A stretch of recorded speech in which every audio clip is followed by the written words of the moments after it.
To earn a little extra cash in the summertime, the Teen Titans started a lawn care business. Their slogan is, Teen Titans Mow.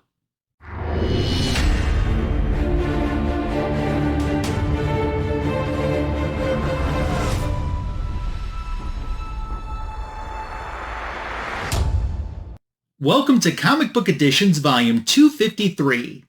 The forecast says, AOKs continue. I have a box that's arrived from silver-haired Bronze Age Babe to open today, as well as sharing some more comic books that I've recently added into my collection. That's what's in store today. I'm so happy that you're here for it. This is your official welcome. And I want to get started right away by showing some comic books. I really enjoy when I show some of the ratio incentives for the current Wonder Woman volume number 6. A lot of times, some comic book fans don't see these because either their LCS doesn't order them, or they get sold out before they get the chance to see them, or they're already in someone's pull list. Everything that I'm going to show you are 1 in 25 incentive ratios, and it's been a little while since I've shown you some of these. I think it was Comic Book Editions Volume 235, the last time that I got you caught up on some of my Wonder Woman ratio variants that I've added into my collection. So this is issue 21. It's the Lucas Meyer variant. By this point, we have wrapped up the Sovereign storyline, and before we kick off the Mouseman storyline, we have a 2-issue arc with Batman and Wonder Woman, and they're trying to figure out who killed someone in Olympus. Out of all of these Wonder Womans that I'm going to show you the ratio incentives, this one is probably my particular favorite. This is issue 22, Serg Acuna. I'm not very familiar with Serg's artwork, but if it all looks like this, I am in. I could definitely see Serg at a comic book convention offering this as like a big 11 by 17 print, and I could easily see me picking this up if he did.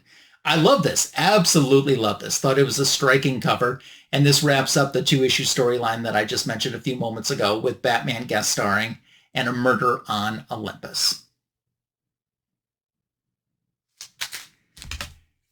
With issue 23, we kick off the Mouseman storyline. Mice have ears, the Mouseman knows. Yasmine Putri did this incentive ratio variant for the issue. I love that Mouseman has been brought back, a Silver Age villain that I think made 3 Silver Age appearances and then kind of was forgotten about until this Tom King run. If he can keep pulling some of these little Easter eggs and nods to some of these forgotten rogues of Diana's past, I would really enjoy him continuing to do that. And then the current Wonder Woman issue that's out right now is issue 24. This is the 1 in 25 incentive. It's Marcio Takara. Hopefully I've pronounced all of these names correct. And this is our current storyline as Wonder Woman's trying to find out exactly what does Mouseman know. So these are some fun variants, incentive ratios that I've added into my collection. I still buy all of the variant covers for the current Wonder Woman series. As expensive as it is, that completist in me just won't let it go.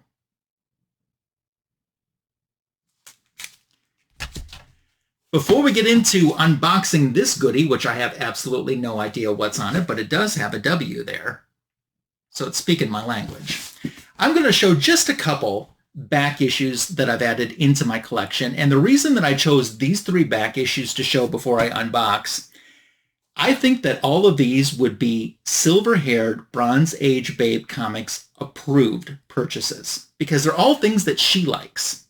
Or 2 of these for sure, I know she has in her collection. This first one, I'm not sure if she has or not. So let's just keep rolling along.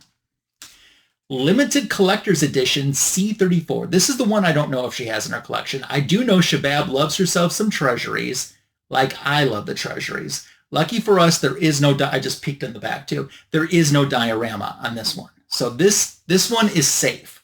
This came out in 1975. It's a Nick Cardy cover. I probably should have shown this back in July, you know, to kind of tie into Christmas in July. But here we are in September. Hope you had a good, restful Labor Day weekend. And we're showing it now. So it's holiday themed, obvious. It's all reprints. Inside of here, there's Batman issue 239, originally published in 1972. We have a Captain Marvel story from Captain Marvel Adventures number 69, way back in the Golden Age, 1947. And then Teen Titans issue 13 from Volume 1 from 1968 is reprinted inside. Speaking of that issue, before I go on, I've told this story a few times before, but I haven't told it in a while, so I'll mention it. Nick Cardy was about to leave Teen Titans because he asked for a raise and he was told he wasn't getting it. So issue 13 he planned to be his last issue, and he poured his heart and soul on purpose into that issue and drew it and spent more time on it than ever before because he kind of wanted to stick it to him, kind of to say, hey, this is what you're losing because you won't give me a raise. He turns the story in, he says, I'm done. And his editor's like, what do you mean? You can't be done. And he's like, they wouldn't give me a raise. And his editor said, wait a minute. His editor got the raise for him, and he continued on the book. So if you want to know more specifics about this story, way back in my back issue of the week, number 29, I delved in and talked about that some, about the specifics of the story. It's a fun holiday story. And it also promises a giant 1975 super calendar. We got puzzle pages, special superhero Christmas cards. It's like everything you could want in a Christmas treasury, all rolled together in one big ball. Speaking of my back issue of the week, I did a Labor Day themed one in honor of the holiday that fell this week. It's a Super Friends comic book. So on the cover, the Super Friends are kind of taking it easy. And you'll find more about that specific issue. That short is already on my channel, so check out my current back issue of the week. So a treasury is definitely a SHBAB approved purchase into my collection. As is something with Neal Adams.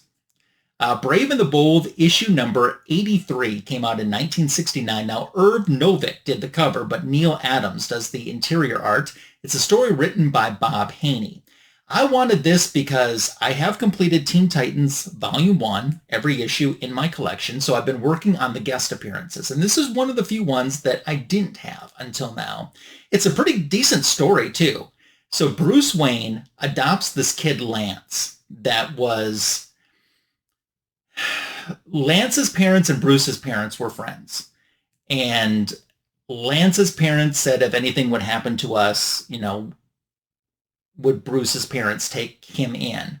Of course, Bruce's parents are gone now. Lance's parents are gone. So Bruce takes in like a new ward, and his name's Lance, as I mentioned. So he adopts this kid, and this kid is from the wrong side of the tracks.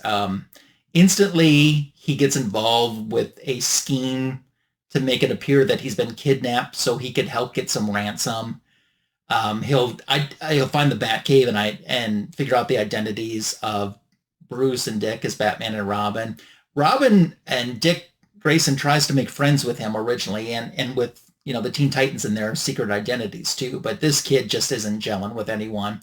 And then, as you would expect with a story like this, the kid gets in over his head, and when he realizes how deep he is, he figures he's got to get out of this. So he dresses up as Robin and ends up getting killed.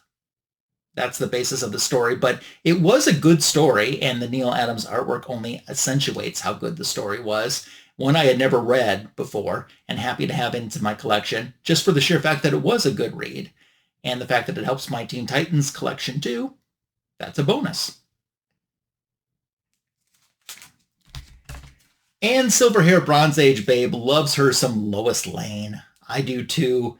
And Superman's Girlfriend Lois Lane released in 1970. This is issue 104. This is a big DC giant, and it's all reprints as well.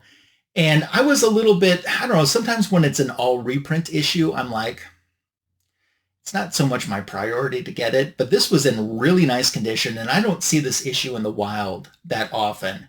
So it was smart of me to pick this up at this time. And it reprints Action Comics number 235, published in 1957, and Action Comics number 274 from 1961. That I'm most excited about because that's the issue where Lois becomes Superwoman, and she's got that yellow and green dress. They even made an action figure of it that Sarah showed on her YouTube channel not that long ago.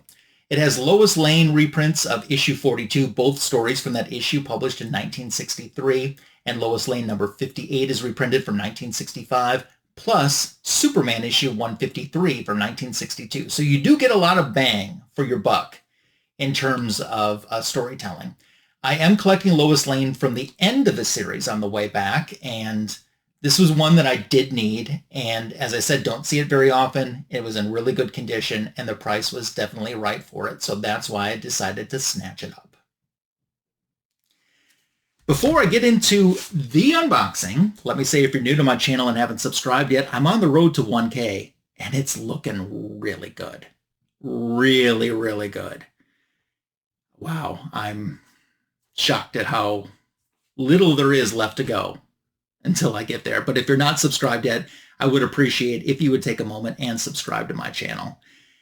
The algorithm loves it when you give the video a thumbs up, a like, a heart. I love reading your comments, which I'm going to be asking for at the end of today's video. So thank you for your continued support on my channel. And if you're new to the channel, hope you will subscribe. If you have recently subscribed, hope you're enjoying the content. You can also share the channel with someone else. That's another great way to show support. So it was Comic Book Editions Volume 250 that I started all of this AOK goodness with. And so it's been like a month of AOKs. And CBA 250 was Silver Hair Bronze Age Babe and Kal-El Comics, both AOKing me in that video. And here, Sarah's back already again, coming full circle. She started out all of the AOKs, and I don't know of any more AOKs immediately coming, so it really comes full circle nicely. I've left a link for her YouTube channel in the description for this video. Check her out. If you're not subscribed, truly you are missing out. I don't know what to say about Sarah that I normally don't say, and I say a lot of the same things, although it's the truth. Things like, you know, she leaves me wanting more, and she does in her video. But one thing maybe that I don't say as much is how grateful I am that she was receptive to my friendship. She is such an easy person to get along with.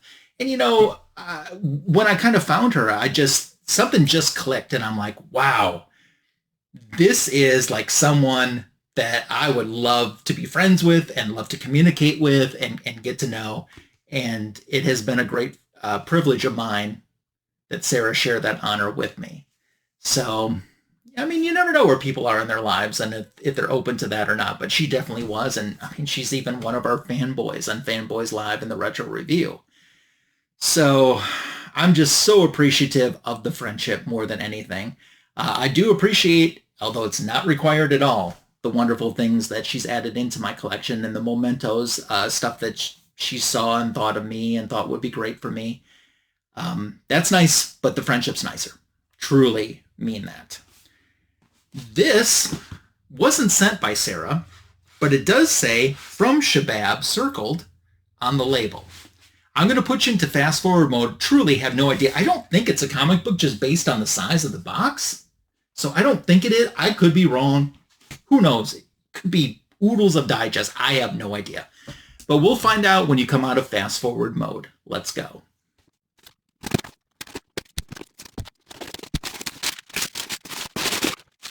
Lots of protection around whatever it is. And let's find out what it is. Ooh, we do have a note. This just handed to me. Thanks for asking me to be a fanboy. Cheers, SHBAB.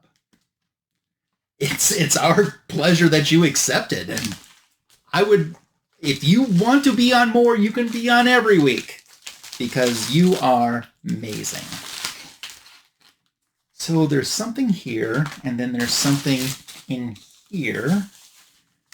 There is straws, which leads me to believe it potentially could be a tumbler.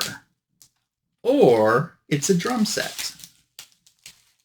So, what do we have? Is it a tumbler? It's got to be a tumbler because I have straws and I have like a drinking top. It has to be a tumbler.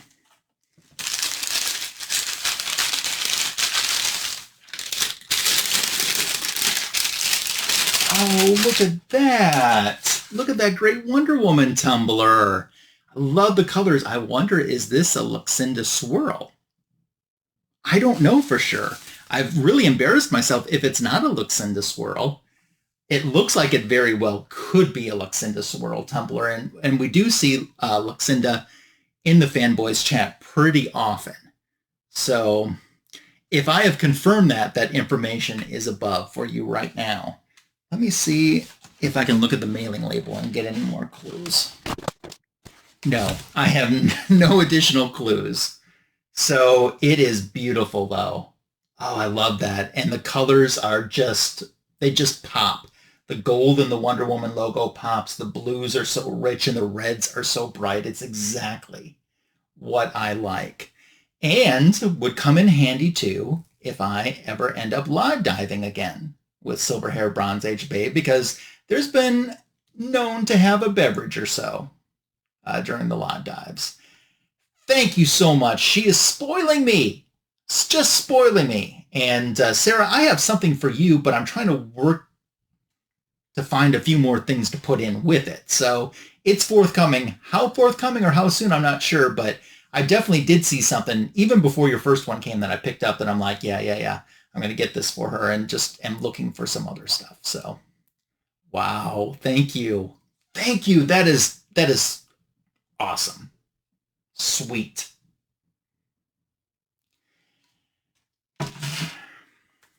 It's a great way. We kind of came full circle with the Wonder Woman comic books to the Wonder Woman Tumblr to wrap up Comic Book Editions Volume 253.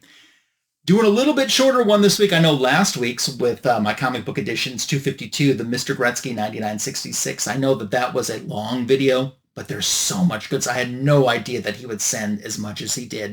If you didn't have or haven't had the chance to watch that yet, I truly would appreciate you checking it out. And don't forget the Comic Book Editions 251 was an AOK from John's Comics with Friends. Coming up in the future on my channel, I do want to do an X-Men video because there's some X-Men that I've added into the collection that I want to show. I want to do Adventure Comics and then Amazing Adventures are a DC and a Marvel title from the Bronze Age that I am collecting. And I want to do a video updating you on some of those issues that I've added in. So that's kind of what I'm thinking about for the immediate future or so. Fanboys Live and the Retro Review is coming up this weekend. Silver Hair Bronze Age Babe won't be on this weekend, but we have a special guest, first-time guest. The NX7062 podcast will be on. And we're going to do a Green Lantern Star Trek crossover, the first 3 issues of that. And NX7062, friend of mine, does kind of a Star Trek pop culture themed YouTube show that she's gearing up for a new season of. So we're excited to have her on a day before Star Trek Day. So look for that coming up this weekend. What did you think with what I shared with you today? Let me know in the comments section below. Your comments are welcomed, encouraged, and appreciated. Love to hear what you think. If you have any of these things in your collection already, if you're hunting for any of them, let's dialogue about all of this and more in the comments section below. Man, I love that. All right, that wraps up Comic Book Editions Volume 253. Have a happy, healthy, and safe day. Catch you soon. Until then, take care and bye for now.